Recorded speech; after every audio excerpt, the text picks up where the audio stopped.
Most people don't notice other people's flaws. I broke my neck, fractures in my back, third-degree burns on 80% of my body, and things happened in the healing process that shouldn't have happened, at least by traditional understanding of healing. But it happened. And Muhammad and Buddha and Lao Tzu and the Tao Te Ching and the Analects and Confucius and every wise sage that ever has walked this planet. So I took the best of what I could and I said, man, these people knew some good stuff. And the modern world deserves to know this again.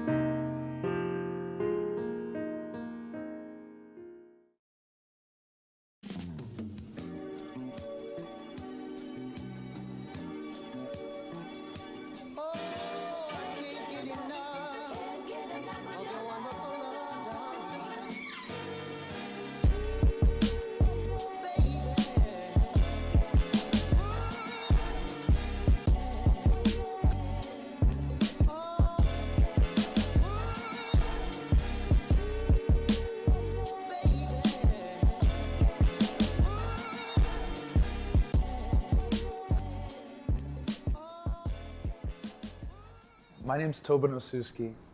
I am the founder of a company called Temple Kinesis, which is holistic fitness centered around mindfulness. When I was younger, about 7 years old, I was diagnosed with Tourette syndrome, and it's a neurological condition that forces you to outburst and react and behave in ways that are not characteristic, they're not normal by society's standards, but they're things that you can't control. And it's a bully from the inside forcing you to do this, and when you do it, it feels good. Like anything, you know, and I've had to think about this a lot in my lifetime. How do you know if you have Down syndrome? How do you know if you have Parkinson's? How do you know if you have autism when you're a kid? You know, how do you know what perception of consciousness is for other people out there? We don't really know. We just know what's normal to us. And when it seems like what's normal to us is not normal for somebody else, then this other awareness comes in and this almost self-judgment comes in. So I feel, you know, that noticeability, it's this factor of I'm noticing this is happening to me, so of course you're noticing it's going to happen to me, and there's a projection of that. Most people don't notice other people's flaws. Working in this fitness industry, in this gym, what we see wrong with ourselves, nobody else sees. They see the strengths. So that was kind of what it was. At the time when it was happening, I was seeing just that. But then, you know, the teasing in school started, and that was abnormal. So when that started happening, I started recognizing it as something I should try to refine, control, get a harness over, control over somehow. If it was something in my mind that was telling my body to do something, then I could come up with, you know, almost athletic mechanisms to train to reverse that or keep it under control. So I started that maybe 10, 11 years old. I started consciously being like, I can conquer this. I can get over this. So growing up, it was actually very simple. Some friends and people in my life would say I'm more of a complex, complicated person, but growing up, I always knew that I wanted to be a healer of sorts. As a kid, I wanted to be a veterinarian. That didn't last very long. Through middle school, high school, I was looking more into preventative medicine, athletic training. I was, you know, really intrigued by the athletic trainer's ability as an athlete for them to heal us. You know, somebody's suffering a almost career-ending or season-ending injury, and all of a sudden, 3 days later, they're back on the field from a little stretching, icing, and rehab. So I found that wildly interesting, and I wanted to study that. I spent a lot of time in athletic training offices. One summer, I did a workshop at a very prestigious college that was hosting it for high school kids interested. It was a, actually elite selection process, as I remember. Spent a week there working with dozens of athletes for their summer season. Came back disinterested, changed my role. I was thinking more sports management, kind of the fantasy Jerry Maguire world, or exercise science, physical therapy, maybe go into the doctorate world. And then the accident happened.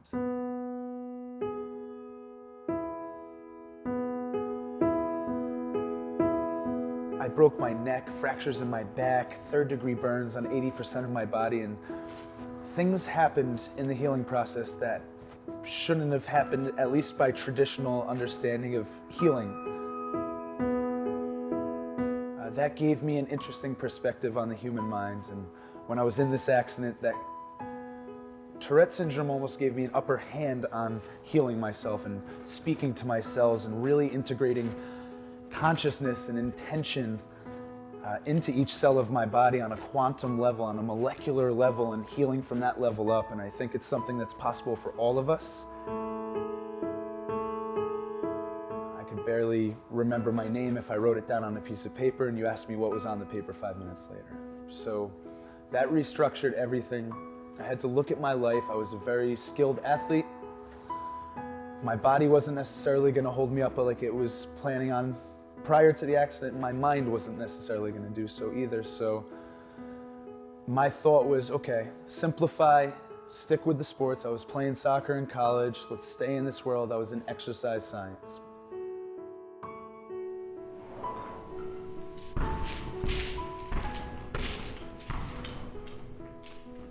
So I stayed there. That's obviously what led to this, but combined with my personal healing process that I was going through, the transformation that my soul was going through in this destroyed body and mind, something else happened. I was inspired to dig deeper into the human will, into the human mind, into the human heart, and see what really existed there that allowed me to heal and come back from something that a lot of doctors, a lot of people around me thought I would never come back from.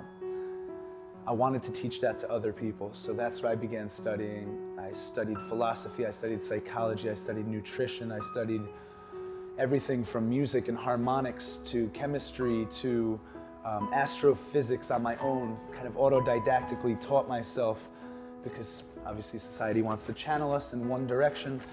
I was in college, there was a library, I was going to learn as much as possible. My brain was limited, I should fill it up as much as I could. So that's kind of what led me here. So interestingly enough, it was almost a self-sabotage situation from the get-go.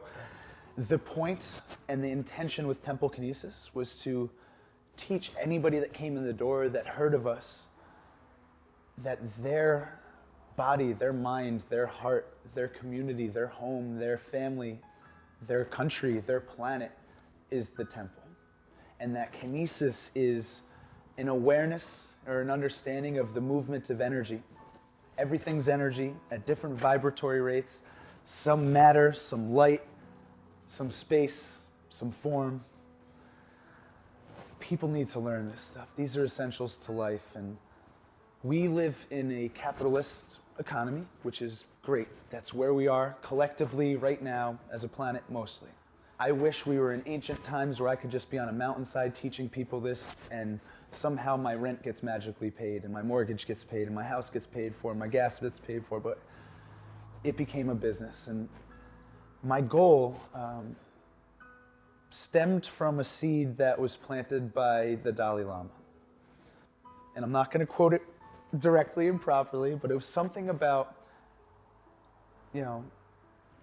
my body, this world is my temple, life is my religion, or love is my religion, something of that sort. And it's so true when you think about it and you remove the definitions of temples and religions. Everything should be sacred.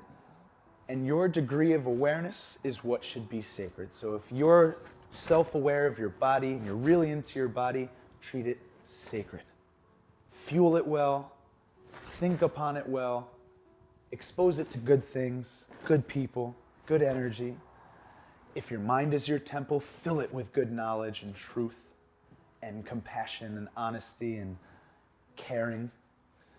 Give that back, reflect it. If your town and your community is your temple, treat that as sacred as possible. You walk past a piece of garbage on the street, pick it up. This was the intention, the seed that inspired what grew into as a tree as Temple Kinesis. And now we're 4 years in, and it seems, and I hope, that all of our people go out and reflect what I just said in an interesting metaphor. But that's the initial intention, and that's what it's grown into, and that's how it started. It was a seed that this world is our temple, and if we can expand that consciousness across the planet, imagine what could be possible.